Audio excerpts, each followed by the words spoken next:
இப்போ நாம் கன்னிமார் சன்னதி முன்னாடி இருக்கோம். கன்னிமார் அம்மனை வழிபட்டாலும் நல்லது எல்லாமே நடக்கும் அப்படிங்கிற நம்பிக்கை இங்கே நிலவுது. நிறைய பேருக்கு அதில் அனுபவங்களும் இருக்குது. நம்மளாம் ஸ்கந்தகுரு கவசத்தில் படிச்சிருப்போம்.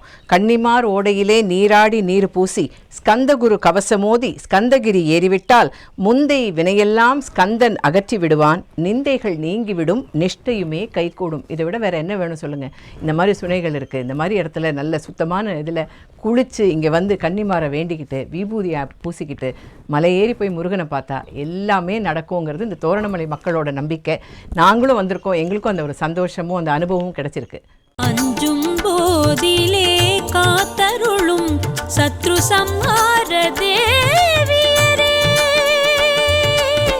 தோரணமலை அடிவாரத்திலே தோன்றி கொலுவிருக்கும் கன்னியரே கன்னியரே, அசுரர் படைதனை அழித்திடவே அவதாரம் செய்த அன்னையரே.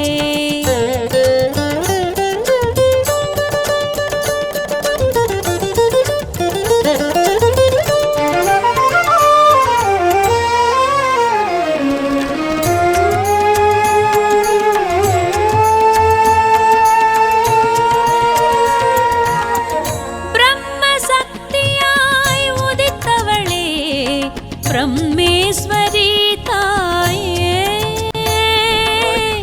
பஞ்சமில்லாதொரு வாழ்வு. பொதுவாக வந்து குழந்தை வரம் வேண்டிக்கிறவங்கலாம் பார்த்தீங்கன்னா தொட்டில் கட்டுவாங்க, பார்த்துருக்கேன். இது வளையல் தாலிலாம் கட்டியிருக்காங்க, என்ன வேண்டுதல் இருக்காது? எனக்கு இந்த சந்தேகம் இருந்ததுப்பா. நான் இங்கே வந்தவொடனே கேட்டு தெரிஞ்சுக்கிட்டேன். இங்கே என்னென்னா இந்த நம்ம கன்னிமார் வேண்டிக்கிட்டோம் பார்த்தீங்களா, அவங்களே தான் இங்கேயும் விக்கிரகங்களாக இருக்காங்க.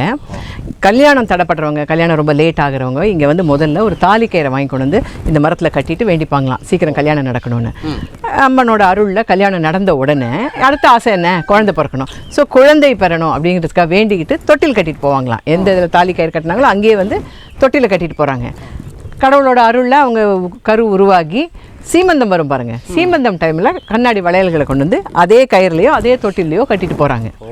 அப்போது வந்து என்னென்னா திருமணம், குழந்தை, எல்லா பாக்கியமும் இங்கே வந்து வேண்டிக்கும் போது கிடைக்குது. அதனால தான் நிறைய பெண்மணிகள் பலன் பெற்றிருக்காங்க. அதனால தான் இவ்வளவு வளையல்களையும் தொட்டில்களையும் நம்மளால் பார்க்க முடியுது. பஞ்சமில்லாதொரு வாழ்வருள்வாய் துணை என்றும் நீயே, ஞானம் அளித்திடும் கன்னியளே பிரம்மேஸ்வரி தாயே, அண்டசராசரம் காத்திடுவாய் துணை என்றும் நீயே. ஓம் பிரம்மா சக்தியை வித்மஹே தேவர்நாய தீமஹி தன்னோ பிரம்மி பிரச்சோதயாத்.